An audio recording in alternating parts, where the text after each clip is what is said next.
దిల్ రాజు గారు బ్యానర్ లో పనిచేశాను ఆల్మోస్ట్ 4 years అది.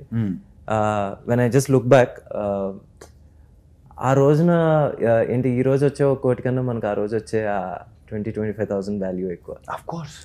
సో డెఫినెట్లీ 5,000 అంటే లెక్క వేసుకుంటాం కదా. 2,000 అప్పులు, 3,000 ఏంటంటే చర్మస్లో 4 బ్రహ్మాండ షర్ట్స్, వేర్ హౌస్ లో 2 షర్ట్లు, కిల్లర్లో 2 జీన్స్లు, పెప్పే జీన్స్ అప్పుడు ఇలాంటివన్నీ లెక్కలు వేసుకుంటాం కదా. పెప్పే జీన్స్ అప్పట్లో వచ్చేసి 999 రూపీస్.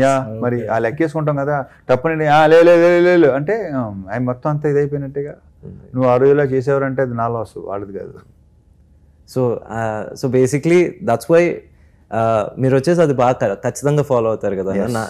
నాకు రావాల్సిన రూపాయి అసలు ఇప్పుడు ఖచ్చితంగా ఉంటూ తప్పు కూడా కాదంటున్నా. తప్పు కాదు, నువ్వు పని చేసిన దానికి నువ్వు అడుగుతున్నా. నేను ఎక్స్ట్రా డిమాండ్ చేయట్లేదు. నేను లేదు ఎస్ ఖచ్చితంగా డెఫినెట్ ఖచ్చితంగా ఉంటాను. యూ రెస్పెక్ట్ అయినా కొట్టారు, అది వేరే విషయం.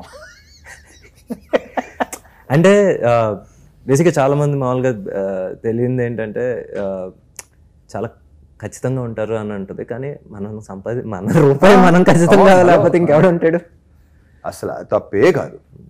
అనుకున్న వాళ్ళు అనుకుంటారు. ఎందుకంటే వాళ్ళు ఎప్పటికీ ఈ పొజిషన్కి రాలేరు.